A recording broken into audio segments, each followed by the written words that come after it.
Bien, ¿cómo están? Los saludo para comenzar esta nueva clase de segundo medio que tiene como propósito mostrar algo que ustedes ya han ido avanzando, que tiene relación con la Segunda Guerra Mundial, pero en esta ocasión nosotros vamos a trabajar con las consecuencias de la Segunda Guerra Mundial. Ya vamos a tratar de ir avanzando en relación a la Segunda Guerra Mundial. Sabemos que es un conflicto complejo de entender, que tiene muchas fases y que viene dado por una serie de razones que se arrastran desde la Primera Guerra Mundial. Bueno, hay películas, documentales, hay un montón de libros que nos hablan de la Segunda Guerra Mundial y nosotros tuvimos la ocasión de escucharlo en un podcast que grabamos, ¿cierto? Para ustedes. También tuvimos la posibilidad de que hicieran actividades sobre la Segunda Guerra Mundial a modo de resumen. Y finalmente vamos a quedarnos con estas consecuencias de la Segunda Guerra Mundial para tratar de que ustedes tengan conocimiento sobre el tema. Ya vamos a dar inicio presentando el objetivo y tratando de que este video no dure más de 20 minutos, ¿ok? Vamos a tratar. El objetivo de la clase de hoy es analizar la Segunda Guerra Mundial considerando las consecuencias políticas, sociales y económicas del conflicto y el establecimiento de un nuevo orden mundial. Algo que después de la Segunda Guerra Mundial va a tener igual mucha importancia y vamos a ver de qué se trata. Lo vamos a ver al final de esta sesión, ¿ok? Bueno, para que entendamos primero, nosotros vamos a comenzar a hablar y a revisar con el libro, ¿ok? Así que les voy a pedir a cada uno de ustedes que pueda tener el libro a mano, pueda poner pausa si no lo tiene por ahí e ir a buscarlo para poder trabajar, porque vamos a dar inicio a esta clase con la página 54. La idea es ir considerando algunos elementos del libro para que se pueda ir entendiendo. Por ejemplo, esta guerra es una guerra sin precedentes. ¿Qué significa eso? Que no hay ninguna otra guerra que se le parezca en cuanto a lo que se utilizó, la cantidad de muertos, la tecnología utilizada, etcétera, etcétera. Por ejemplo, en relación a la propaganda y al armamento, ¿ya? Vamos a encontrar que el ejército alemán nazi, vamos a encontrar que Japón, que Estados Unidos va a ocupar tecnología de punta para ese tiempo en relación a sus aviones, en relación a los tanques, en relación a la tecnología que utilizan los mismos soldados y también la propaganda, que es la que aparece ahí con la imagen de esta mujer, ¿cierto? Mostrando como los músculos, porque también se da énfasis a la mujer, al rol de la mujer que, por ejemplo, en Estados Unidos, tiene que trabajar en la fábrica mientras los hombres están en la guerra. ¿Ya? Por lo tanto, la propaganda, el incentivo a que la sociedad completa esté mirando hacia la guerra para poder ganarla es súper importante. Qué decir de los nazis que hacían películas, empapelaban toda la ciudad, hacían un montón de cosas para que pudiera existir propaganda política y la gente pudiera ver que los nazis estaban en lo más alto, etcétera, etcétera. ¿Ya? Y por lo tanto había mucha también manipulación. Los soviéticos también hicieron eso, Mussolini también lo hizo para demostrar el poderío que tenía. ¿Ok? Por lo tanto, eso es lo primero que nosotros vamos a encontrar. ¿Qué cosas tiene la Segunda Guerra que no tienen otras? Bueno, sin precedentes. Ninguna guerra anterior había tenido las características que tuvo esta. Bueno, para seguir y mostrar un ejemplo respecto a esta situación, es un número del año 1942 de Superman, que nació en la década de los 30 y que muestra en la imagen original que está ahí el enfrentamiento de Superman, un héroe norteamericano, con Hitler y Hidetoki Tojo, o Tojo, primer ministro de Japón durante la Segunda Guerra Mundial, ¿ya? Y ahí lo muestra prácticamente salvando el planeta también, ¿ya?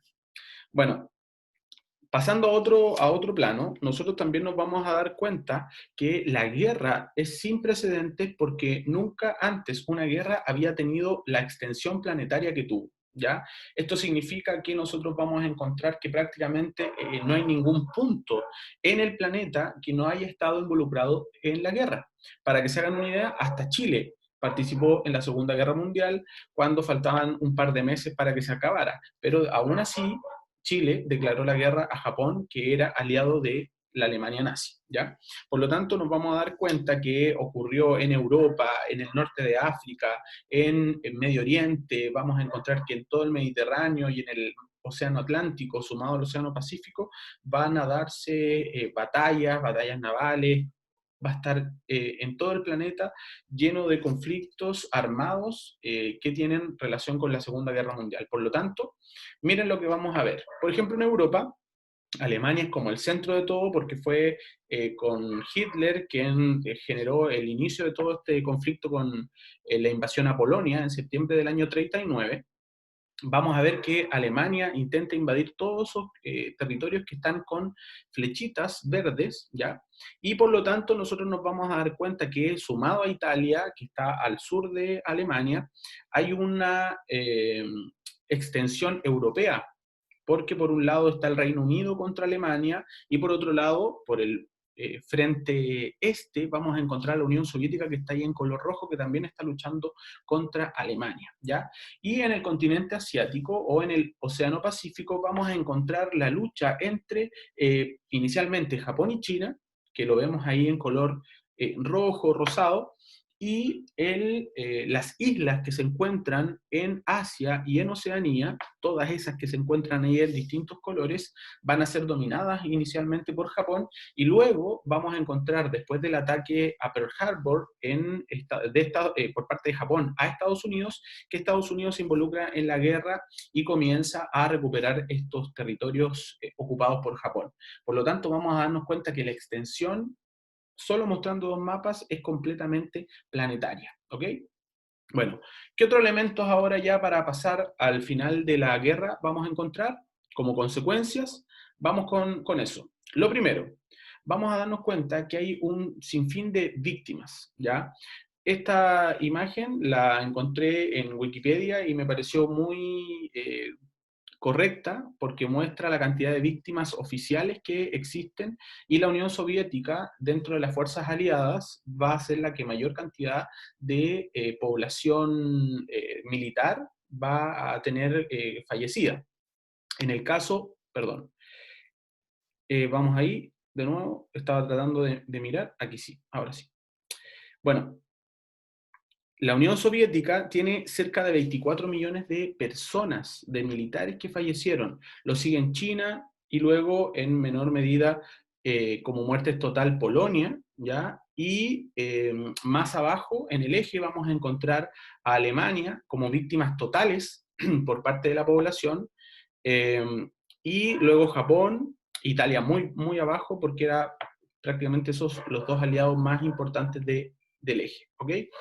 Bueno, entre los civiles aliados que fallecieron se encuentra el 58% del total de muertos, ¿ya? Para que ustedes se hagan una idea de que no solo eran militares los que fallecieron, sino que también muchas personas inocentes, y de eso vamos a hablar más adelante, ¿ok? Bueno, para continuar, vamos a ir con lo siguiente. La consecuencia más importante, creo yo, son las consecuencias sociales. Y estas son las que vamos a comenzar en un inicio. Bueno, una consecuencia que podemos encontrar en el inicio de la guerra son las distintas migraciones forzadas que existen, ¿ya? Mucha gente que se tiene que trasladar de un lugar a otro de manera forzosa, los militares alemanes que trasladaban a población judía, a población polaca de un lugar a otro, y por lo mismo vamos a encontrar también a gente que va a huir de ciertos territorios y se va a ir a Estados Unidos o se va a ir a países aliados, pero en Europa era muy difícil porque con todo esto de la guerra la persecución era muy fuerte, ¿ya? Luego de eso vamos a encontrar un elemento bien importante que tiene que ver con el holocausto judío, ¿ya? La población judía en la Segunda Guerra Mundial es la población que más sufre, debido a que Hitler, desde los inicios del nacionalsocialismo en la década del 20, en su libro Mi lucha, señala que los verdaderos culpables de la crisis económica, política y social que viven los alemanes es por culpa de los judíos. Y por lo tanto, los judíos tienen que, de alguna manera, desaparecer. Y por lo mismo, se generan los llamados crímenes de lesa humanidad. Y lo vamos a encontrar en la página 56 del libro, ¿ya?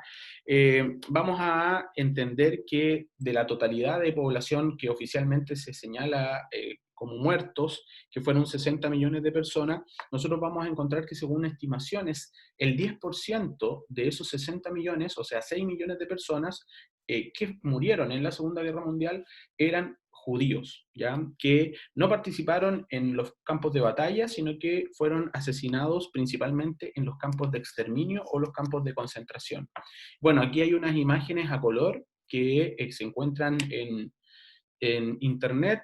Inicialmente, población judía que llegó a los guetos, pero que luego se fue a los campos de concentración. Son imágenes bien crudas, ¿cierto? Porque 6 millones de muertos implica, ¿cierto?, que se pueda reflejar esa crudeza. Niños, adultos, adultos mayores que fueron los primeros en ser asesinados y viviendo en estos campos de concentración, como les muestro, que reflejan una realidad que la humanidad tiene que aprender a que nunca más vuelva. Ya es una reflexión que es súper necesaria y que sería genial poder hacerla en otro contexto, pero la hacemos acá en este video, aunque sea de manera breve.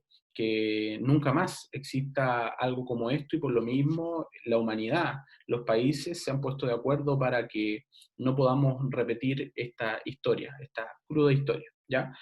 Bueno, nosotros vamos a identificar también eh, dentro de este holocausto judío un lugar que probablemente es el más reconocido, el campo de concentración y exterminio más importante, que es conocido como Auschwitz, que queda en Polonia, ¿ya? Y es el campo de concentración y exterminio de la Alemania nazi durante la guerra, el más importante. No es solo un edificio, sino que es un centro de distintos campos de concentración y que hoy día sirve como museo de la memoria frente a lo ocurrido y en homenaje a las víctimas que la Segunda Guerra Mundial dejó y que el Holocausto dejó. ¿Ok? Bueno, ¿quién liberó a Auschwitz? Los aliados, el Ejército Rojo, el Ejército Soviético, desde el este de Europa comenzó a recuperar territorio y finalmente liberaron, ahí está la imagen, liberaron Auschwitz cuando ya los nazis, cercanos al finales del 44, la guerra termina en el año 45, en agosto del 45, vamos a encontrar que los soviéticos logran liberar a estas personas que quedaban muy pocos sobrevivientes, la mayoría escondidos o que prácticamente se habían librado por suerte de morir en estos campos de concentración. Hay muchas películas, ¿cierto?, que hablan de esta situación. Les puedo recomendar, por ejemplo, a los que les interese ver alguna película, La lista de Schindler, que es un empresario alemán que intenta salvar con su fábrica a cientos de judíos. Podemos encontrar El niño pijama de rayas, podemos encontrar La vida es bella, una película italiana que ganó el Oscar como mejor película extranjera cuando se estrenó. Hay muchísimas películas que hablan de esto.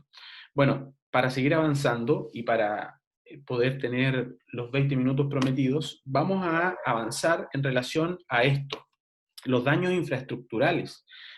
Nos vamos a dar cuenta que prácticamente toda Europa quedó destruida, pero donde más destrucción va a existir es al final de la Segunda Guerra Mundial, cuando los italianos y los alemanes ya han perdido la guerra, queda un país que todavía no se rinde, y ese país es Japón, ¿ya? Una vez que Mussolini ha sido atrapado y ha sido asesinado por el propio pueblo italiano, y posteriormente Alemania ha perdido la guerra con la toma de Berlín por parte de las tropas soviéticas y el suicidio de Adolf Hitler, en mayo vamos a encontrar que va a pasar junio, julio y el principio de agosto y Japón todavía no se va a rendir. Prácticamente tienen la guerra perdida, pero los japoneses luchan por el honor que es una tradición en su sociedad. Y, por ejemplo, establecen que los kamikazes van a ser una última estrategia que son estos pilotos de aviones que hacen estrellar su avión en bases navales norteamericanas, ¿ya? Y por lo tanto, cuando ya no hay forma de lograr derrotar a los japoneses, porque los japoneses no dan su brazo a torcer, los estadounidenses, en una medida que es muy cuestionada hasta el día de hoy, deciden lanzar dos bombas atómicas sobre dos ciudades japonesas, sobre Hiroshima y Nagasaki, ¿ya? Y ahí vemos una imagen desde el avión que lanzó la bomba, la bomba atómica, cuya destrucción es prácticamente total en estas dos ciudades japonesas. Vemos a niños que quedaron huérfanos, niños que también sufrieron graves lesiones, quemaduras, y además nosotros vamos a encontrar una situación que va a ser posterior, que tiene que ver con la lluvia ácida, que tiene que ver también con la energía nuclear, ¿cierto?, que queda posteriormente y que produce graves daños genéticos en las futuras generaciones. Ahí vemos a una persona que está observando la total destrucción de la ciudad, y ahí vemos otra persona. Son imágenes reales de la época. Hay un anime que pueden observar, que me parece que está en YouTube, que se llama Gen Pies Descalzos, que habla de esta situación en la mirada de un niño que vive la llegada de la bomba atómica a Hiroshima, ¿ya? Bueno, es una cuestión muy cuestionable, valga la redundancia, es un tema para discutir porque, claro, siempre ponen a los vencedores como los buenos, pero esos vencedores lanzaron estas bombas atómicas sobre la población civil, población inocente, que probablemente lo único que quería era que la guerra finalizara, ¿ya? Así que vamos a avanzar con esa reflexión que les dejo. Otras consecuencias que vamos a identificar son las consecuencias económicas para ya ir finalizando. Cuando la guerra termina, lo que nosotros vamos a encontrar, y esto está, si no me equivoco, en la página 60 de su libro, ¿ya? En la página 60 nosotros vamos a encontrar que se crea el llamado Plan Marshall. Estados Unidos es el gran vencedor y es el líder, sin lugar a duda, de los vencedores, y ahí va a pelear después con la Unión Soviética para quién es la potencia más importante. Nosotros vamos a identificar que Estados Unidos, para que los europeos puedan salir adelante nuevamente, establecen este plan económico que se conoce como Plan Marshall, que en palabras simples es darle dinero a los países europeos para que ellos, a través de estos préstamos, puedan levantar sus países, ¿ya? Obviamente Estados Unidos no regala esa plata, sino que se las entrega como créditos, ¿ya? Pero de todas formas, eso va a servir para que los países europeos también se unan con Estados Unidos, ¿ok? Y dentro de esos países también va a estar Italia y también va a estar Alemania, ya que se van a convertir ahora no en regímenes autoritarios o totalitarios, sino que ahora van a ser democracias, ¿ok? Y para ir finalizando, vamos a encontrar las consecuencias políticas. Y aquí nos vamos a detener porque son tres consecuencias más importantes. Al finalizar la guerra, e incluso un poco antes de que finalice, los líderes de la Unión Soviética, de Estados Unidos y de Reino Unido, Stalin, Roosevelt y Churchill respectivamente, se reúnen en distintas conferencias para acordar cómo va a ser el fin de la guerra, cómo se van a organizar los países y cómo se va a cambiar el territorio, porque Alemania había invadido muchos territorios. Bueno, vamos a encontrar que dentro de los cambios territoriales, el más importante probablemente va a ser la división de Alemania en dos. Alemania se va a dividir en una Alemania capitalista, apoyada por Estados Unidos, y en otra Alemania socialista o comunista, apoyada por la Unión Soviética. Y en segundo punto, dentro de los cambios territoriales, vamos a encontrar la descolonización. Estados Unidos y la Unión Soviética deciden apoyar a algunas colonias que se encuentran en Asia y en África para que se logren independizar de algunas potencias o antiguas potencias europeas, como el caso de la India con Mahatma Gandhi, que es el caso de los casos más reconocidos, ¿ok? Por lo tanto, el proceso que nosotros habíamos vivido como 120 años atrás, lo empezaron a vivir los países asiáticos y los países africanos, en su gran mayoría.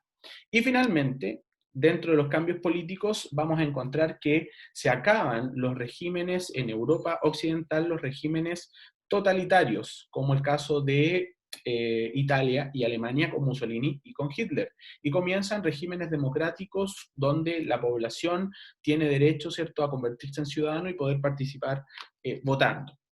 Y la única dictadura que podamos encontrar en Europa Occidental va a ser la de España con Franco, que va a durar hasta la década del 70. Bueno, ¿qué es lo que comienza? Lo que comienza después de la Segunda Guerra Mundial es otra guerra, pero si había sido tan cruenta, esta guerra que se inicia y que lleva por nombre Guerra Fría, no va a ser conocida como una guerra común y corriente, no va a ser como la Segunda Guerra Mundial. De hecho, los dos países que van a vivir en esta guerra nunca se van a enfrentar entre sí.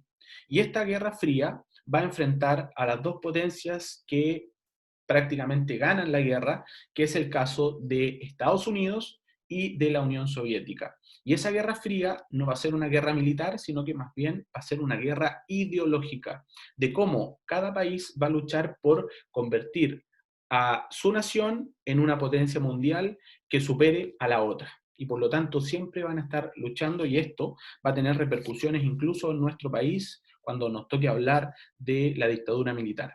¿Tiene relación con la Guerra Fría? Por supuesto, ¿ya? Así que todo eso es más o menos lo que yo les quería comentar respecto a la Segunda Guerra Mundial. Ahora pasamos al último punto, y que es súper simple porque no son más de 3 diapositivas.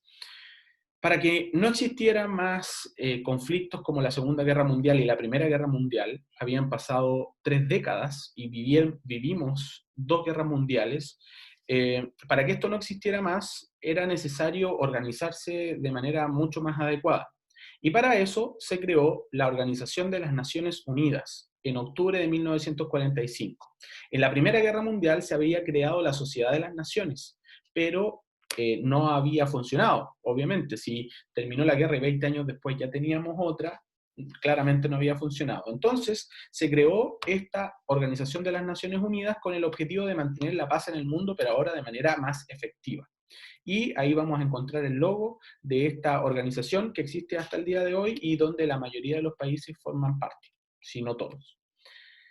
Y con la creación de la ONU, nosotros vamos a encontrar que frente a los hechos que habían ocurrido, sobre todo con el holocausto judío y la muerte no solo de población judía, sino que también de homosexuales, de gitanos, de poblaciones minoritarias, vamos a reconocer que era necesario la existencia de un documento que todos los países pudieran firmarlos y que se conoce como los derechos humanos. ¿Y qué son los derechos humanos? Tal como lo señala esta declaración, son derechos inherentes a todos los seres humanos sin distinción. O sea, que yo nazco e inmediatamente tengo estos derechos humanos, que son una serie de derechos y que ustedes lo van a poder encontrar en la página 64, ¿ya? Que lo habla con mucha claridad y de hecho se refieren con distintas fuentes hasta la página 66, ¿ya? Y en la página 66 hay un recurso muy importante que habla de la historia de los derechos humanos, cómo desde el inicio de las sociedades del ser humano han empezado a existir ciertos derechos, pero el derecho humano nace, como aparece aquí, la Declaración de los Derechos Humanos por la Asamblea General de los Derechos Humanos el 10 de diciembre de 1948, donde todos dicen esto no puede volver a repetirse. Tenemos que vivir en paz y respetando a todos los seres humanos sin importar su religión, su etnia, de dónde provienen, sus recursos socioeconómicos. Nada de eso puede importar porque todos los seres humanos tienen derechos humanos. Y por lo mismo, eso hasta el día de hoy es una discusión, ¿ya? En muchos países, muchas personas siguen reclamando por estos derechos humanos, que se respeten sin importar quién sea, ¿ok? Bueno, Para finalizar, vamos a tener esta actividad. Esto es lo último que vamos a hacer y lo vamos a hacer muy simple. Con ayuda de este video y con ayuda del libro, como yo les venía diciendo, ustedes van a realizar este cuadro de manera horizontal en su cuaderno y van a considerar las principales consecuencias de la Segunda Guerra Mundial. Yo les voy a pedir a lo menos 3 consecuencias sociales, 3 consecuencias económicas y 3 consecuencias políticas. Las dijimos, así que va a ser muy simple poder completarlas, pero la idea es que ustedes puedan tener el contenido en su cuaderno, ¿ya? Y una vez que les den las fechas para entrega, ustedes escanean, sacan foto o lo envían por el computador, vía correo, a su profesora jefe, o me lo envían directamente a mí, a mi correo personal, ¿ok? Cualquier duda, no olviden ahí seguir en el Instagram, que es @profe.fernando, y yo aclaro dudas, subo estos mismos videos, subo información importante para que ustedes puedan trabajar, ¿ya? Que les vaya muy bien y nos estaremos viendo, ojalá, pronto. Cuídense mucho.